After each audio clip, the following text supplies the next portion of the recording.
মাধ্যমিক 2026 সালে তোমাদের কিন্তু ইতিমধ্যেই প্রত্যেকটা স্কুল থেকে কিন্তু টেস্ট পরীক্ষা যে কন্ডাক্ট করানোর ব্যাপারটা থাকে সেটা কিন্তু গত মাস কিন্তু নভেম্বর মাসের মধ্যবর্তী সময় করে কিন্তু স্টার্ট করে দেওয়া হয়েছিল, যার কিন্তু ফল প্রকাশ ইতিমধ্যে কিন্তু আমাদের ওয়েস্ট বেঙ্গলে অর্ধেকাংশ স্কুলেই কিন্তু করিয়ে নেওয়া হয়েছে। অর্থাৎ ফল প্রকাশ যে ব্যাপারটা থাকে, টেস্টে যে রেজাল্ট অর্থাৎ টেস্টে যে লিস্টে নাম ওঠা, অর্থাৎ কোন কোন ছাত্রছাত্রী 700-তে কত পেলো তার সম্পূর্ণ কিন্তু একটা টোটাল গ্র্যান্ড টোটাল নাম্বার দিয়ে তোমাদের জন্য প্রত্যেকটা কিন্তু স্কুলে লিস্ট লাগানো থাকে। আবার কোনো কোনো স্কুলে পাস ফেল এরকমভাবে কিন্তু একটা লিস্ট প্রত্যেকটা স্কুলে দেওয়া হয়, যেটা আমাদের ওয়েস্ট বেঙ্গলে কিন্তু অর্ধেকাংশ স্কুলেই কিন্তু সম্পন্ন করে দেওয়া হয়েছে।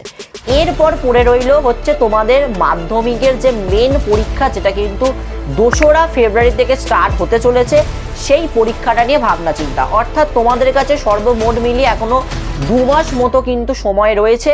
2 মাসের মধ্যে তোমাদের কি কি স্ট্র্যাটেজি থাকবে ভালো একটা কিন্তু গ্র্যান্ড টোটাল মার্কস কিন্তু তোমাদের মাধ্যমিক পরীক্ষায় আনার জন্য। দেখো, প্রত্যেকটা কিন্তু টপিক আমি ক্লিয়ার করব, সাথে এটাও বলবো যে তোমাদের প্রত্যেকটা স্কুল থেকে যে বোর্ড থেকে যে তোমাদের টেস্ট পেপারগুলো পাঠানো হচ্ছে, সেই টেস্ট পেপার পড়লে তোমরা কতটা কমনযোগ্য প্রশ্ন পাবে তারও যুক্তিগত কিন্তু কিছু তথ্য তোমাদের কিন্তু এই ভিডিওর মাধ্যমে তুলে ধরবো। তাই ভিডিওটা শেষ পর্যন্ত দেখো। আমি কি লাস্ট ভিডিও করেছিলাম যেখানে টেস্ট পরীক্ষার আসল কি সত্যি সেটা তোমাদের সামনে তুলে ধরেছিলাম। আশা করছি সেই তথ্য তোমাদের সাথে মিলে গেছে। সাথে তোমাদের আর একটা অ্যানাউন্সমেন্ট আমি করতে চাই যে তোমাদের কিন্তু মাধ্যমিকে দেখতে পাচ্ছ বই কিন্তু রেডি হয়ে গেছে। তোমাদের জন্য কিন্তু বেশিরভাগ কয়েকটি সাবজেক্ট অর্থাৎ বাংলা, তোমাদের ভৌত বিজ্ঞান, অঙ্ক, কিছু কিছু সায়েন্সের সাবজেক্টগুলো নিয়ে কিন্তু সাজেস্টিভ কিছু কিছু টপিক বা ভিডিও কিন্তু তোমাদের জন্য আনা হবে, যেখানে তোমরা আশা করছি ফলো করলে তোমরা উপকৃত হবে। তো যারা এখনও পর্যন্ত কিন্তু চ্যানেলটা ফলো করোনি, অতি অবশ্যই চ্যানেলটা সাবস্ক্রাইব করে রাখতে পারো, কারণ পরবর্তীকালে মাধ্যমিকের সমস্ত সাবজেক্টের সাজেশন নিয়ে তোমাদের সামনে ফিরতে চলেছি। প্রথম নম্বর টপিক নিয়ে একটা কথা বলে থাকি যে ছাত্রছাত্রীদের মধ্যে একটা কি টেনশন থাকে 90 নম্বরের থিওরি নিয়ে। 90 নম্বরের থিওরি, বাকি 10 নম্বর থাকে প্রজেক্ট। প্রথমেই বলে রাখতে চাই, প্রজেক্ট নিয়ে কোনো রকম কিন্তু টেনশন করার মতো বিষয় নেই, কারণ প্রজেক্ট কিন্তু প্রত্যেকটা স্কুল থেকে তোমাদের নির্ধারিত সময় বলে দেওয়া হবে। তোমরা শুধুমাত্র যে যে প্রজেক্টের টপিকগুলো বলে দেওয়া হবে সেগুলো তোমরা ভালো করে রেডি করবে, করে স্কুলে জমা দিয়ে দেবে। অর্ধেক কি বলবো 95% স্কুলেই কিন্তু তোমাদের প্রজেক্টে 10-এ 10 বা অনেক অনেক স্কুলে 7, 8 এরকম করে নাম্বার কিন্তু দিয়ে দেওয়া হয়। তো এইখানে সমস্যাটা থাকে না। সমস্যাটা থাকে হচ্ছে তোমাদের অ্যাওয়ে সেন্টারে গিয়ে যে পরীক্ষা দেওয়ার ব্যাপারটা, সেখানে 90 নম্বরের থিওরিতে কতটা তুমি নিজেকে তৈরি করতে পেরেছো। প্রথমত একটা কথা বলে রাখতে চাই যে থিওরি পরীক্ষার ক্ষেত্রে তোমাদের কিছু কিছু সাবজেক্টে তোমরা ভাবো যে কমনযোগ্য প্রশ্নের কথা। দেখো, প্রথমত বলে রাখতে চাই তোমাদের যে স্কুল থেকে যে টেস্ট পেপার দেওয়া হয়েছে, অর্থাৎ তোমাদের স্কুল থেকে WBTA অর্থাৎ ওয়েস্ট বেঙ্গল টিচার অ্যাসোসিয়েশন থেকে একটা তোমাদের টেস্ট পেপার, সেটা কিন্তু প্রত্যেকটা স্কুল থেকে তোমাদের হাতে দেওয়া হয়েছে। সাথে আর একটা টেস্ট পেপার তোমরা যেটা প্রাইভেটলি পাও সেটা হচ্ছে তোমাদের all Bengal test teacher association অর্থাৎ ABT এর যে তোমাদের টেস্ট পেপার। অর্থাৎ কোন টেস্ট পেপার থেকে পড়লে তোমরা কমনযোগ্য প্রশ্ন পেতে পারো। তো সেক্ষেত্রে যদি আমি তোমাদের বলি যে সেরকমভাবে কোন টেস্ট পেপার তোমরা স্ট্রিক্টলি ফলো করলে তোমরা কমনযোগ্য প্রশ্ন পেতে পারো, তার কিন্তু যুক্তিযুক্ত কোনো ব্যাখ্যা হয় না। কারণ প্রত্যেকটা টেস্ট পেপারেই কিন্তু তোমাদের প্রত্যেকটা সিলেবাসে অন্তর্ভুক্ত যে চ্যাপ্টারগুলো থাকে, সেই চ্যাপ্টারগুলো অনুযায়ী কিছু কিছু টপিক তুলে ধরে তোমাদের জন্য কিন্তু প্রশ্নগুলো তৈরি করা হয়। সেটা তোমাদের WBTA টেস্ট পেপার হোক বা তোমাদের ABTA টেস্ট পেপার হোক, যে কোনো টেস্ট পেপারের ক্ষেত্রে সেটা কিন্তু সমান থাকে। আবার তোমরা অনেক ক্যান্ডিডেটরা মনে করো যে আমরা যদি টেস্ট পেপার থেকে সমস্ত প্রশ্ন যদি আমরা স্টেপ টু স্টেপ ফলো করে যাই বা স্টেপ টু স্টেপ যদি রেডি করে যাই, তাহলে আমরা হয়তো পরীক্ষায় প্রশ্ন সমস্ত কমন পেয়ে যাব। এই ধারণাটা যারা তোমরা রাখো, সম্পূর্ণটাই কিন্তু ভুল ধারণা। অর্থাৎ এমনটা কিন্তু তোমাদের টেস্ট পেপার তোমাদের দেওয়া হচ্ছে মানে এমনটা নয় যে তোমাদের সেই প্রশ্ন যে প্রশ্নগুলো তোমাদের ওই পরীক্ষায় ওই তোমাদের এই টেস্ট পেপারের মধ্যে থাকছে সেই প্রশ্নগুলোই তোমাদের পরীক্ষায় আসবে, এমনটা কিন্তু নয়। তোমাদের কিন্তু মেনলি টেস্ট পেপারের ওপর আশাপ্রবণ হয়ে কমনযোগ্য প্রশ্ন আসবেই, সেই বিষয়টা কিন্তু তোমাদের না ভাবাটাই আমি মনে করি উচিত। সেক্ষেত্রে তোমরা অতি অবশ্যই টেস্ট পেপার ফলো করবে। আমি কি বললাম, টেস্ট পেপার ফলো করবে। প্রত্যেকটা প্রশ্ন যা যা তোমাদের দেওয়া থাকে সেই প্রত্যেকটা প্রশ্ন কিন্তু বিভিন্ন স্কুল অনুযায়ী তোমরা কিন্তু যতটুকু পারবে রেডি করার চেষ্টা করবে।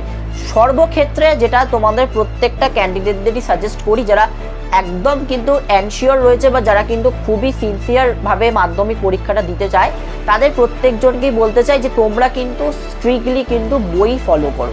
কারণ প্রত্যেক বিগত কয়েক 2 বছর 3 বছর আফটার করোনা মহামারীর পর দেখা গেছে যে ছাত্রছাত্রীরা প্রশ্ন পড়ে যাচ্ছে টেস্ট পেপার থেকে, কমনের আশায় গিয়ে তারা পরীক্ষা দিচ্ছে, অ্যাকচুয়ালি কিন্তু কমনটা আসছে না। এমন অনেক 40% to 45% ক্যান্ডিডেটরা এমন আছে যারা কিন্তু গল্পটাই ভালো করে পড়ে না।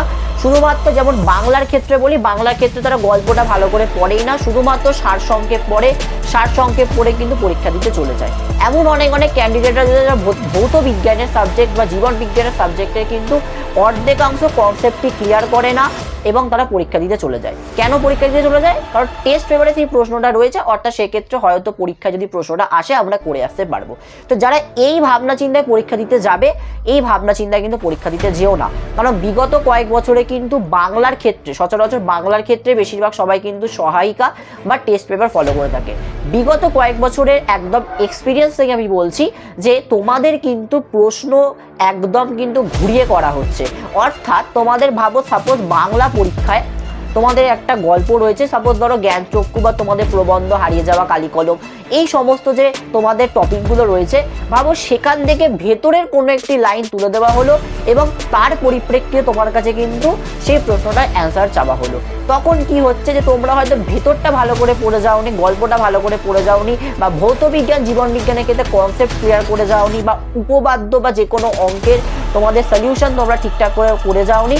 সেক্ষেত্রে কি হচ্ছে যে তোমরা যখনই বাংলার ক্ষেত্রে প্রশ্নটা কমন পেলে না বা ভৌত বিজ্ঞানের ক্ষেত্রে তোমরা প্রশ্ন কমন পেলে না, তখন তোমরা কনসেপ্ট ক্লিয়ার লাগলে না, সেক্ষেত্রে তোমরা কিন্তু সেই মুহূর্তে পরীক্ষায় কিন্তু সেই প্রশ্নটা অ্যাটেন্ড করতে পারো না।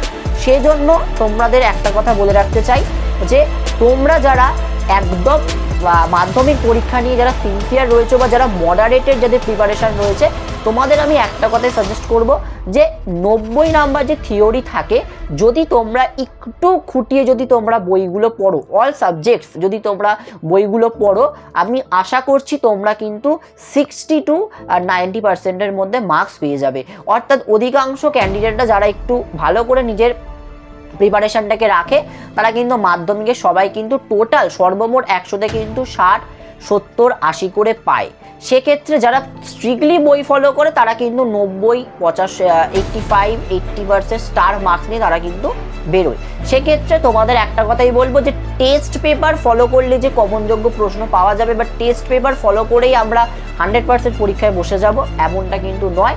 এটা সম্পূর্ণ ভ্রান্ত ধারণা। তাই সবাই টেস্ট পেপারে সমস্ত সলিউশন করো, কিন্তু এইটা করো না যে একদম টেস্ট পেপারের আশায় তোমরা পরীক্ষা দিতে যাবে, এটা কিন্তু একদম করো না। বাংলার ক্ষেত্রে তোমাদের, ইংলিশের ক্ষেত্রে বা তোমাদের ইংলিশের ক্ষেত্রে না হলেও ভৌত বিজ্ঞান, জীবন বিজ্ঞান বা অন্যান্য তোমাদের যে সাবজেক্টগুলো রয়েছে, ইতিহাস, ভূগোল, সমস্ত সাবজেক্টের ক্ষেত্রে আমি কিছু সাজেস্টিভ তোমাদের কিন্তু উত্তর বা তোমাদের প্রশ্ন কিন্তু আমি এই চ্যানেলের মাধ্যম দিয়ে তুলে ধরবো। তো তোমরা যারা চ্যানেল নতুন রয়েছে অবশ্যই চ্যানেল সাবস্ক্রাইব করতে ভুলো না। এবং তোমাদের আর একটা আমি তোমাদের টিপস দিয়ে দিতে চাই যে তোমরা টেস্ট পেপারে কোন সাবজেক্টগুলোর পরিপ্রেক্ষিতে তোমরা টেস্ট পেপার ভালো করে দেখতে পারো। দেখো বাংলার ক্ষেত্রে অনেকেই কিন্তু টেস্ট পেপার ফলো করে, আমি বলবো বাংলার ক্ষেত্রে তোমরা গল্প, কবিতাগুলো খুঁটিয়ে পড়ো এবং মানেগুলো গল্পের পড়ার চেষ্টা করো কবিতাগুলো। আর তোমরা একটা কাজ করতে পারো, ইতিহাস, ভূগোল এবং জীবন বিজ্ঞানের ক্ষেত্রে কিছুটা তোমরা টেস্ট পেপার ফলো করতে পারো, আশা করছি কমন পেতে পারো। তবে ভৌত বিজ্ঞান, অঙ্ক বা বাংলা এইগুলো কিন্তু তোমরা স্ট্রিক্টলি টেস্ট পেপার ফলো করো না। সেক্ষেত্রে এটাও হতে পারে যে টেস্ট পেপার থেকে প্রশ্ন তোমরা পেয়েও গেলে, দেখবে প্রত্যেক বছরে কমনযোগ্য প্রশ্ন কিন্তু এদিক ওদিক ঘুরিয়ে আসে। অর্থাৎ তোমাদের একটা কথা বলে রাখতে চাই যে গত বছর যে প্রশ্নগুলো এসে গেছে সেগুলো কিন্তু তার পরবর্তী বছরে কিন্তু আসার সম্ভাবনা থাকে না। সেক্ষেত্রে তোমাদের জন্য একটা সেরা ট্রিক্স আমি বলতে পারি, গত বছরের প্রশ্ন দেখো, যে গল্পগুলো, যে কবিতা থেকে গত বছর প্রশ্ন এসে গেছে, সেই কবিতাগুলো কিন্তু তোমরা অ্যাজ আ বড় প্রশ্ন বা ব্রড প্রশ্ন যদি মুখস্থ করতে না পারো তোমরা স্কিপ করতে পারো। বাট প্রত্যেকটা কিন্তু গল্পের ক্ষেত্রে বা যে কোনো সাবজেক্টের ক্ষেত্রে প্রত্যেকটা সিলেবাস কিন্তু কম বেশি হলেও তোমরা কিন্তু দেখে যাও বা নিজের কনসেপ্ট ক্লিয়ার করে যেও, ঠিক আছে?